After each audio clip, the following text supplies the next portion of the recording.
we saw last week, so let's get into the Daf Gimel of Yevomos. We saw last week's Daf had the 15 ervas, 15 women in the Mishnah said that they would exempt of Yibum and Chalitza. And since they would exempt of Yibum and Chalitza, not only for them, but the entire passing of the Kiddushin from the deceased brother to the surviving brother, which we call Zika.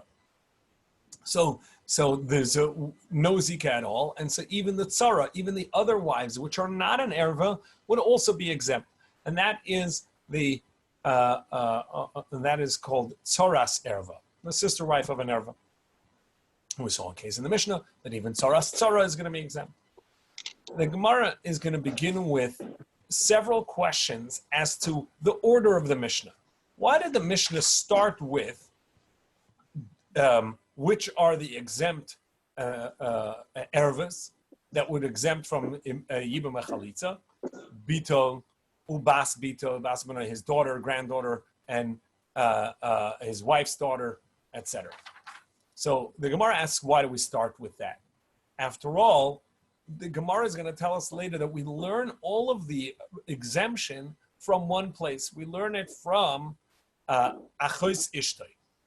The Torah, and I'm going to share the screen so we can see this, and this is where they're also going to be on the daf. It's going to tell us where we learn the halacha of Tzoras Erva is P'tura min Yibum, that the exemption of Yibum, that Yibum exempts an Erva, essentially, right? Because the mitzvah of Yibum says that even though there's a prohibited relationship here, the deceased brother's wife, nevertheless, the mitzvah is to, even though there's an erva there, the mitzvah is to do yibum. So perhaps it should be for every yibum. And that's seemingly why you would need a pasuk. We'll see more about that in the next daf of the why we even need a pasuk. But we have in Vayikra, in the list of the arayos, there's a unique wording by the erva of the wife's sister. V'isha el achoisa lesikach litzror legalas ervasa aleha b'chayeha. It says, and a woman to her sister, do not take litzror. So in the simple taich of litzror would be to bind together, meaning to marry them together. But the meaning here is litzror, to narrow, tsar, to narrow their space where they're going to be in a marriage together. Legala servasa aleha, upon her, b'chayeha, in her life. So b'chayeha tells us, as we already mentioned last week, that once she passes away, there's the erva is over, and he can marry the deceased wife's sister. However, while she's alive, b'chayeha is also. But there's an extra word, and I bolded it, aleha. And there's also the extra word litzror. The pasuk would read just fine without that. And a woman to her sister do not take to uncover the nakedness to be megala erva b'chayel when she's alive. And we would know after death it was fine, and we would know that there's an erva of a sister, a wife's sister. So why do we need the word litzror, and why do we need aleha? And the drasha we're going to say is aleha tells us, just as we see in the first pasuk that we have, ki yeshvu achem yachtav hameisach mehem ubein ein lo l'sia ishas hameisach utz leish zar yevama aleha. So we have over here this mitzvah of aleha, that the yevama needs to marry her. Oh, so that's over here. It says, do not take aleha to her. So here we see that when the Torah said the mitzvah of Yibum, the Torah says, but not aleha.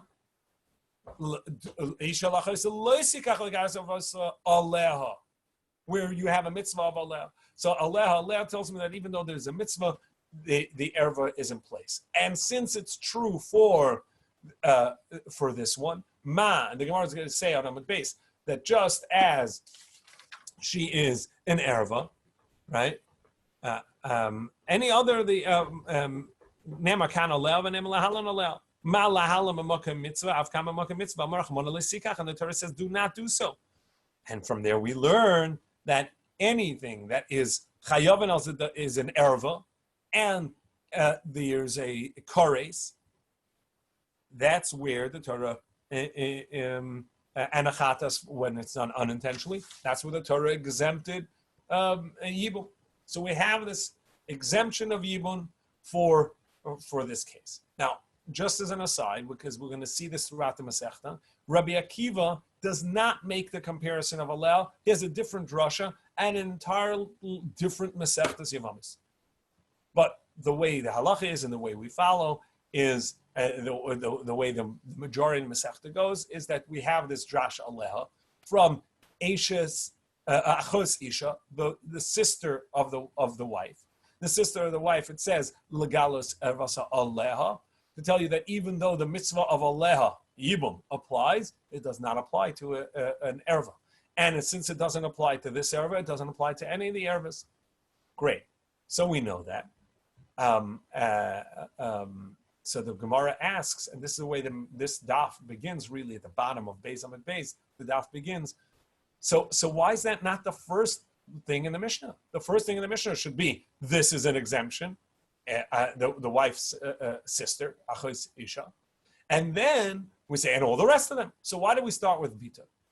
So the Gemara is going to come up and tell us that there's a chiddush in Bita.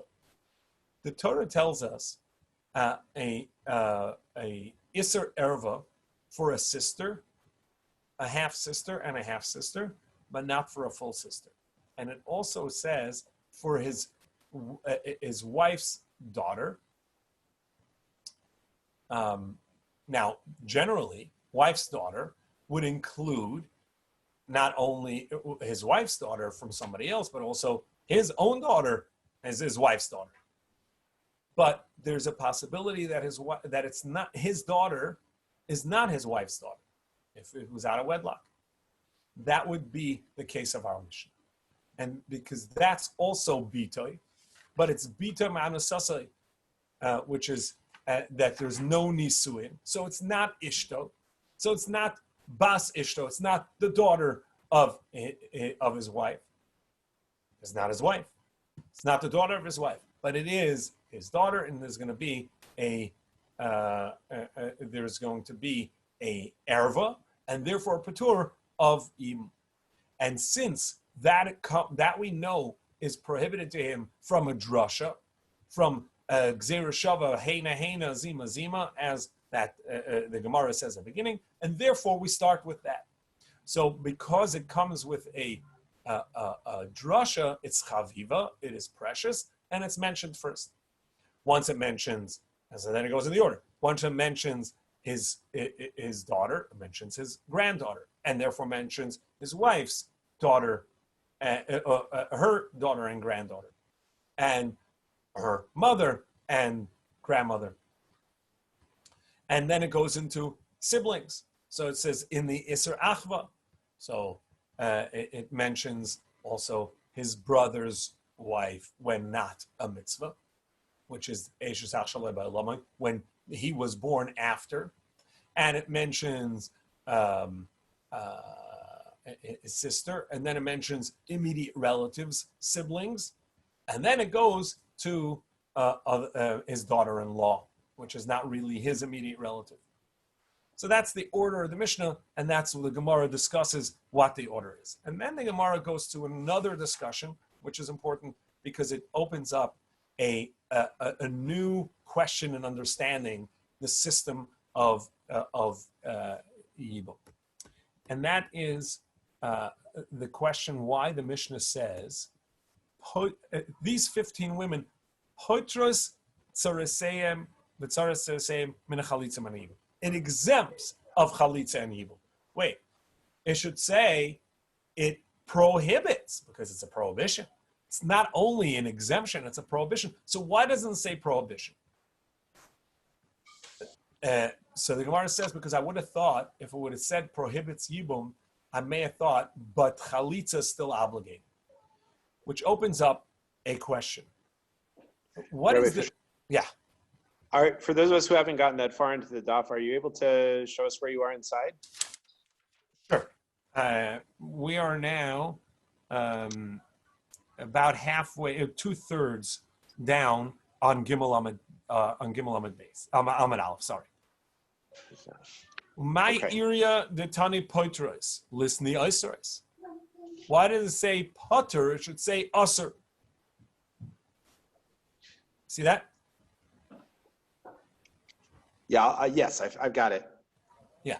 Okay. Yeah, so that's the next step the Gemara is asking. Like, what's going on? Why does it say exemption as opposed to prohibition? Because it is prohibited. If it's not a mitzvah, for sure it's prohibited.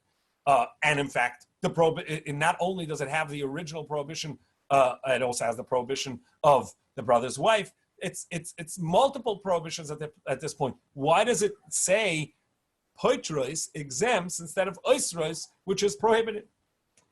So the Gemara says that I may have thought that it only exempts, it's prohibited to do yibum, but chalitza can't be prohibited. What are you going to do? I mean, you're not doing anything. A chalitza is simply a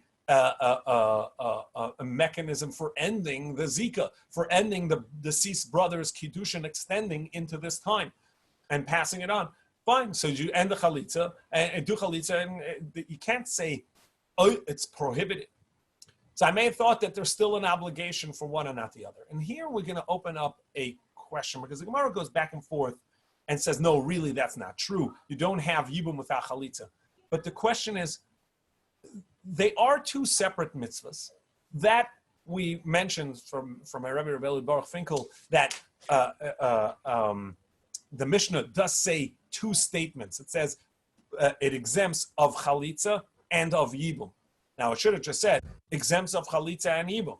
The fact that it says min ha-chalitza umin ha-yibum tells us that they are two separate mitzvahs and that it exempts from both. But they are mitzvahs that are based on a common basis. The basis being that the kiddushin of the deceased brother continues. That's the mitzvah, as we explained last time. That generally we know, the first Mishnah in kiddushin tells us that there are three ways to affect kiddushin and two ways to end kiddushin: get and misa and death. And this man is deceased, so his kiddushin should end. It doesn't. The chiddush of the Torah is that the kiddushin continues, and that's why she may not marry. She's still married, and she's called Eshes Hames. She's called the wife of the deceased person. There's no such thing as a wife of a deceased person. It can be a widow of a deceased person, the ex-wife of a deceased person. There cannot be a wife of a deceased person other than here. But that's the mitzvah of yibum and chalitza. But as much as yibum cannot happen, meaning there's no zika, there's no passing on of the kiddushin, because the Torah prohibits it, because there's an erva. So then why would there even be a thought that there needs to be chalitza? And in fact, perhaps there is even a need for a separate exemption. Why? How can there be chalitza, a need to end a zika, to end a passed on marriage, a marriage that is transferred, when there cannot be the transfer? So that's a discussion there's a ritva and a lot of talk in the Mefarshim to try and explain what is the basis for this idea. Can't go into the alumnus now. Hopefully on Thursday we'll get a chance to talk about it. I do want to just mention the idea to look at the shaklavataria, the back and forth in the Gemara, and notice that the Gemara is assuming a possibility of an obligation for chalitza, meaning what the effective function of a chalitza is to end a zika, to end the passing of this transfer of marriage, in a case where there's prohibited marriage anyhow, so it cannot happen. Now, this is the Gemara is going to tell us, and we can't say this too much of. You have a question, Joaquin? Oh, that was the case that we saw on Daf Base about the about Yechola Lamayin Velo Me'ana. Is that right? Because it was Derabanan, then her. Right. So that's a Rabbanan case, and we'll talk about miyun. I'm just going to get into a little bit what those are in a moment. But yes, those were Rabbanan marriages. Those were atypical. But we're talking about a normal marriage, a normal yibum, a normal iser erva, and yet there's a thought in the Gemara that you would need a chalitza. Now there is such a thing as well. We mentioned this already last time. A very interesting halacha. We mentioned there's a level of erva, a prohibited marriage. That's the highest level, a chayve krisis. And that level, we said, ein kiddushin tofsin. Kiddushin cannot affect it, even if somebody says, Hare at mekudeshes li, it doesn't work. Kiddushin cannot take effect. That's this high level. But there's another level, chayve lav v'asei, which are lesser. Like, for instance, a Kohen Gadol, in the positive commandment, must marry someone who's never been married before, or a Kohen Hedid, in the negative, he's not allowed to marry a divorcee or a chalutza. Someone had chalitza done. In any case, the concept, those are prohibitions, but they're not kores, they're chayve lavin. And aside from Rabbi Akiva, the halacha is that that kiddushin is tofes. If somebody says Harei at makudeshes li, the kiddushin would work. And in that case, we saw and we mentioned last week that, and we'll see later in the Masechta, that the halacha is that indeed there is a chalitza needed, even though that yibum cannot be done. And so this requires a definition. What's the basis for this? Is there a passage of kiddushin or not? Now, in that case, it actually may be that there is a passage of kiddushin, because as we know, as we just explained, kiddushin tovsin.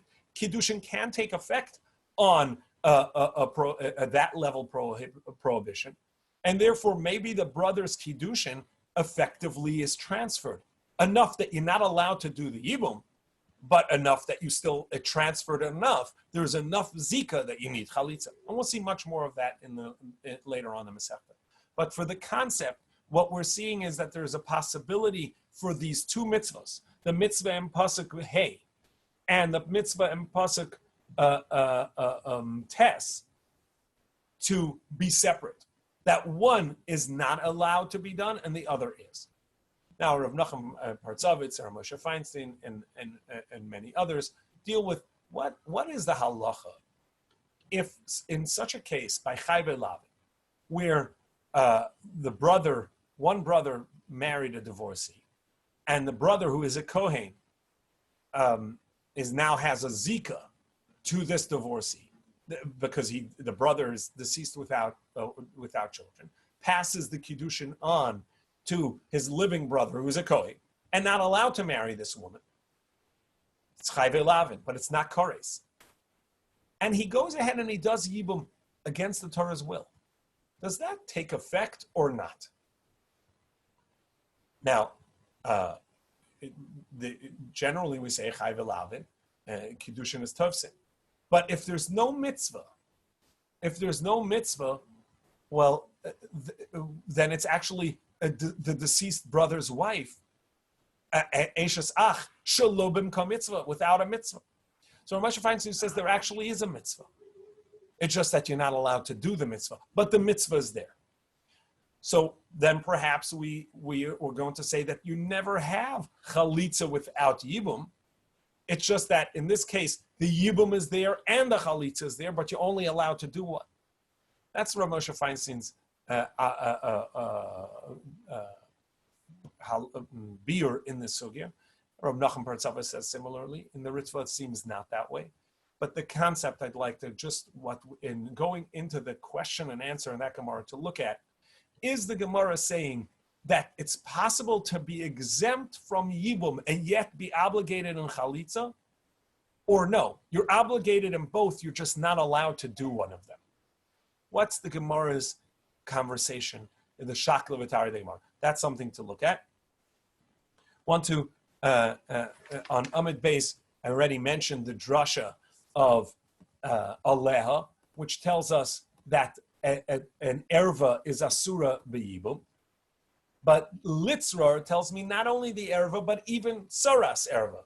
it tells me not only the erva herself, but whatever is bound to, and the tzara of the erva is also, meaning the Ruvain dies and leaves two wives, one of which Shimon is not allowed to do yibum to, the other one is also going to be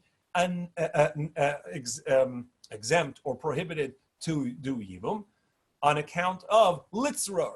They are joined together. They are one passage from Ruvain, the deceased brother, of his kiddushins to Shimon, and Shimon cannot take one, so bound with that, and the tzara of that is the tzaras erva exempt as well.